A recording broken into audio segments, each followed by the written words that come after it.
Hello students, welcome to RHchemistry. So ಈ video second PUC ವಿದ್ಯಾರ್ಥಿಗಳಿಗಾಗಿ. So ನಿನ್ನೆ ತಾನೇ ನೀವು second PUC chemistry mid term ಎಕ್ಸಾಮಿನೇಷನ್ನ ಬರೆದು ಬಂದಿದ್ದೀರಿ. ಸೊ ಆ ಮಿಡ್ ಟರ್ಮ್ ಎಕ್ಸಾಮಿನೇಷನ್ ಹೇಗಾಯಿತು ಅನ್ನೋದನ್ನು ಫಸ್ಟ್ ಕಮೆಂಟ್ ಬಾಕ್ಸಲ್ಲಿ ತಿಳಿಸಿ. ಸೊ ನಿಮ್ಮೆಲ್ಲರ ಎಕ್ಸಾಮ್ ಚೆನ್ನಾಗಿ ಆಗಿರಬೇಕು. ಆ್ಯಂಡ್ ಬಹಳಷ್ಟು ಜಿಲ್ಲೆಗಳ ಪೇಪರ್ನ ನೋಡಿದ್ದೆ. ಫಸ್ಟ್ ಆಫ್ ಆಲ್ ಗೊತ್ತಿರಲಿ, ಇದು ಜಿಲ್ಲಾ ಮಟ್ಟದಲ್ಲಿ ಎಕ್ಸಾಮ್ಗಳನ್ನ ಕ್ವಶನ್ ಪೇಪರ್ನ ಪ್ರಿಪೇರ್ ಮಾಡಿದ್ರು, ಅಂದರೆ ಡಿಸ್ಟ್ರಿಕ್ಟ್ ವೈಸ್ ಪೇಪರ್ನ ಪ್ರಿಪೇರ್ ಮಾಡಿದ್ರು. ಸೊ ಅಂದರೆ ಇಡೀ ಕರ್ನಾಟಕಕ್ಕೆ ಒಂದು ಕ್ವಶನ್ ಪೇಪರ್ ಇರಲಿಲ್ಲ. Okay, so district to district different difficulty level paper set ಆಗಿತ್ತು. ಸೊ ಕೆಲವೊಂದಷ್ಟು ಡಿಸ್ಟ್ರಿಕ್ಟಲ್ಲಿ ಬಹಳ ಈಸಿ ಇತ್ತು ಪೇಪರ್, ಇನ್ಕ್ಲೂಡಿಂಗ್ ನಮ್ಮ ಡಿಸ್ಟ್ರಿಕ್ಟ್ ಧಾರವಾಡ ಡಿಸ್ಟ್ರಿಕ್ಟಲ್ಲಿ ಬಹಳ ಈಸಿ ಇತ್ತು. ಸೊ ಬೇರೆ ಬೇರೆ ಡಿಸ್ಟ್ರಿಕ್ಟಲ್ಲಿ ಬಹಳ ಡಿಫಿಕಲ್ಟು ಕೂಡ ಇತ್ತು, right. So what ever it may be, but ನಾನು ನಿಮ್ಮ ಹತ್ರ ಕೇಳ್ತಾ ಇರೋದಿಷ್ಟೇ. ನಾನು ಹಿಂದೆ ಒಂದಷ್ಟು ವಿಡಿಯೋಗಳಲ್ಲಿ ಇಂಪಾರ್ಟೆಂಟ್ ಕ್ವಶನ್ಸ್ಗಳನ್ನು ಮಾಡಿದ್ದೆ. ನಾನು ಪ್ರತಿಯೊಂದು 8 ವಿಡಿಯೋಗಳನ್ನು ಮಾಡಿದ್ದೆ, 8 ಚಾಪ್ಟರ್ ಮೇಲೆ. ಅದರ ಜೊತೆಗೆ ಒಂದಷ್ಟು ಫಿಕ್ಸ್ಡ್ ಕ್ವಶನ್ ಅಂತ ಹೇಳಿ ಒಂದಷ್ಟು ವಿತ್ ಆನ್ಸರನ್ನು ಕೂಡ PDF ಅನ್ನು ನಾನು ನಿಮಗೆ ಪ್ರೊವೈಡ್ ಮಾಡಿದ್ದೆ. ಸೊ ನಾನು ನಿಮ್ಮಲ್ಲಿ ರಿಕ್ವೆಸ್ಟ್ ಮಾಡ್ಕೊಳ್ತಿರೋದಿಷ್ಟೇ.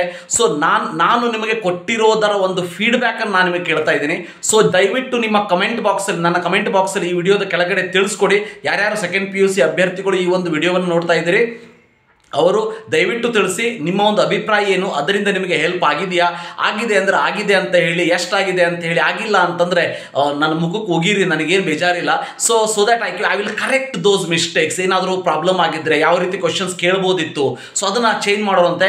ಯಾಕಂದರೆ ಮೇನ್ ಎಕ್ಸಾಮ್ ನಮಗೆ ಭಾಳ ಇಂಪಾರ್ಟೆಂಟ್ ಆಗ್ತದೆ. ಸೊ ಈ ಒಂದು ಬೇಸಿಸ್ ಮೇಲೆ ನಾನು ಮೇನ್ ಎಕ್ಸಾಮಿಗೆ ಕೂಡ ಎಲ್ಲ 16 ಚಾಪ್ಟರ್ಗಳ ಕೆಮಿಸ್ಟ್ರಿ ಇಂಪಾರ್ಟೆಂಟ್ ಕ್ವಶನ್ಸ್ ಲೀಸ್ಟನ್ನು ಮಾಡ್ತಾ ಇದ್ದೀನಿ. ಸೊ ಫ್ರೀ ಆಫ್ ಕಾಸ್ಟ್ ನಾನು ನಿಮಗೆ ಅದನ್ನು ಪ್ರೊವೈಡ್ ಮಾಡ್ತೀನಿ. Don't worry about that. ನೀವು ಮಾಡಬೇಕಾಗಿರೋದಿಷ್ಟು, ನೀವೇನಾದರೂ ಫಸ್ಟ್ ಟೈಮ್ ನನ್ನ ಚಾನಲ್ ವಿಸಿಟ್ ಮಾಡ್ತಾ ಇದ್ದರೆ ಚಾನಲ್ ಸಬ್ಸ್ಕ್ರೈಬ್ ಮಾಡಿ ಮತ್ತು ನಿಮ್ಮ ಫ್ರೆಂಡ್ಸ್ಗಳು ಕೂಡ ಅದನ್ನು ಶೇರ್ ಮಾಡಿ. ಸೊ ಬಹಳಷ್ಟು ಜನ ವಿದ್ಯಾರ್ಥಿಗಳು ಕೇಳ್ತಾ ಇದ್ದೀರಿ, ನನ್ನ ಮೇಲಿರುವಂಥ ನಂಬಿಕೆಗೆ ನಾನು ಯಾವಾಗಲೂ ಚಿರಋಣಿಯಾಗಿದ್ದೀನಿ. ಸೊ ಬಹಳಷ್ಟು ಜನ ವಿದ್ಯಾರ್ಥಿಗಳು ಕೇಳ್ತಾ ಇದ್ದೀರಿ, ಸರ್ ಸೆಕೆಂಡ್ PUC ಕೆಮಿಸ್ಟ್ರಿ ಜೊತೆಗೆ ಬೇರೆ ಬೇರೆ ಸಬ್ಜೆಕ್ಟನ್ನು ಕೂಡ ಕೊಡಿ ಅಂತೇಳಿ. ಸಾರಿ ಮೈ ಡಿಯರ್ ಸ್ಟೂಡೆಂಟ್ಸ್, ನನಗೆ ಗೊತ್ತಿರೋದು ಕೆಮಿಸ್ಟ್ರಿ ಒಂದೇ.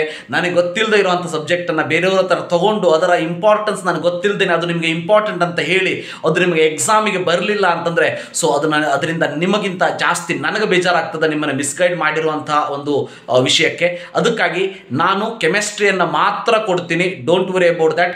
ನಾನು ಕೊಟ್ಟಿರುವಂಥ ಮಟೀರಿಯಲಲ್ಲಿ ಧಾರವಾಡ ಡಿಸ್ಟ್ರಿಕ್ಕಲ್ಲಿ 70 ಮಾರ್ಕ್ಸ್, ಕರೆಕ್ಟಾಗಿ ಕೇಳಿಸ್ಕೊಳ್ಳಿ, 70 ಮಾರ್ಕ್ಸಿಗೆ 61 ಮಾರ್ಕ್ಸ್ ಆ್ಯಸ್ ಇಟ್ ಈಸ್ ಬಂದಿತ್ತು. 61 ಮಾರ್ಕ್ಸ್. ಸೊ ಅಂದರೆ 105 ಮಾರ್ಕ್ಸ್ ವಿದೌಟ್ ಆಪ್ಷನ್ ಹೇಳ್ತಾ ಇದ್ದೀನಿ ನಾನು. ಎಲ್ಲ ಆಪ್ಷನ್ಗಳನ್ನ ಬಿಟ್ಟು ಈಗ 2 ಮಾರ್ಕ್ಸಿಂದಾಗ 5 ಕ್ವಶನ್ ಅಂದರೆ 5 ಬಂದಿತ್ತು, 3 ಮಾರ್ಕ್ಸ್ದಾಗ 5 ಕ್ವಶನ್ ಅಂದರೆ 5 ಬಂದಿತ್ತು, ಆ್ಯಸ್ ಇಟ್ ಈಸ್ ಬಂದಿತ್ತು. ಸೊ ಈ ರೀತಿ ನಿಮ್ಮ ಡಿಸ್ಟ್ರಿಕ್ಟಲ್ಲೂ ಕೂಡ ಆಗಿರ್ಬೋದು. ಪ್ಲೀಸ್ ಯಾರ್ಯಾರು ಈ ವಿಡಿಯೋವನ್ನು ನೋಡ್ತಾ ಇದ್ದೀರಿ, ಪ್ಲೀಸ್ ದಯವಿಟ್ಟು ನಿಮ್ಮ ಕಮೆಂಟನ್ನು ತಿಳಿಸಿ. ಅದರ ಜೊತೆಗೆ ನಿಮಗೇನಾದರೂ ಹೆಲ್ಪ್ ಆದರೆ ನಿಮ್ಮ ಎಲ್ಲ ಕಾಲೇಜಿನ ವಿದ್ಯಾರ್ಥಿಗಳಿಗೂ ಕೂಡ ಇದರ ಬಗ್ಗೆ ತಿಳಿಸ್ಕೊಡಿ. ಯಾಕಂದರೆ ನನ್ನ ಉದ್ದೇಶ ಇಷ್ಟೇ, ಕರ್ನಾಟಕದಲ್ಲಿ ಯಾವ ವಿದ್ಯಾರ್ಥಿಗಳು ಕೂಡ ಕೆಮಿಸ್ಟ್ರಿ ಎಕ್ಸಾಮಲ್ಲಿ ಫೇಲ್ ಆಗಲೇಬಾರ್ದು.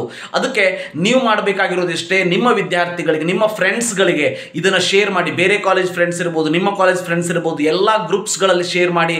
ಆ ಮಟೀರಿಯಲನ್ನು ಶೇರ್ ಮಾಡಿ. ನನ್ನ ಚಾನಲ್ ಲಿಂಕನ್ನು ಶೇರ್ ಮಾಡಬೇಕು ಅಂತೇನಿಲ್ಲ, ಆ ಮಟೀರಿಯಲನ್ನು ಶೇರ್ ಮಾಡಿ. ಆ ಮಟೀರಿಯಲ್ ಚಲೋ ಅಂತ ಅನಿಸಿದರೆ ಯಾರು ಕೊಟ್ಟಿದ್ದು ಅಂತ ಕೇಳಿದರೆ RHchemistry ಕೊಟ್ಟಿದ್ದು. ಪ್ಲೀಸ್ ಆ ಚಾನಲ್ನ ಸಬ್ಸ್ಕ್ರೈಬ್ ಮಾಡಿ ಮತ್ತು ಅವರಿಗೆ ಸಪೋರ್ಟ್ ಮಾಡಿ ಅಂತ ಹೇಳಿ, that is enough for me. ನಿಮ್ಮ ಒಂದು ಹಾರೈಕೆ, ನಿಮ್ಮ ಒಂದು ಕಮೆಂಟ್ ಅಥವಾ ನಿಮ್ಮ ಒಂದು ಅಭಿಪ್ರಾಯಗಳು ಈ ಒಂದು ಪ್ರೊಸೆಸ್ಸಲ್ಲಿ, ಅಂದರೆ ನಿಮ್ಮ ಒಂದು ಎಕ್ಸಾಮಲ್ಲಿ ನನ್ನ ಒಂದು ಹೆಲ್ಪ್ ಹೇಗಿತ್ತು ಅನ್ನೋದ್ರ ಬಗ್ಗೆ, ಸೊ ಅದನ್ನು ಕೇಳಿ ನಾನು ಖುಷಿ ಪಡ್ತೀನಿ. ಒಳ್ಳೆಯದಾಗಿದ್ದರೆ, ಸೊ ಕೆಟ್ಟದಾಗಿದ್ದರೆ, ಸೊ ಅದನ್ನು ಕರೆಕ್ಷನ್ ಮಾಡ್ಕೊಳ್ಳುವಂತಹ ಒಂದು ಪ್ರಯತ್ನವನ್ನು ಪಡ್ತೀನಿ ಅಂತ ಹೇಳ್ತಾ ವಿಡಿಯೋನ ಇಲ್ಲೇ ಮುಗಿಸೋಣಂತೆ. Thank you. Have a nice day.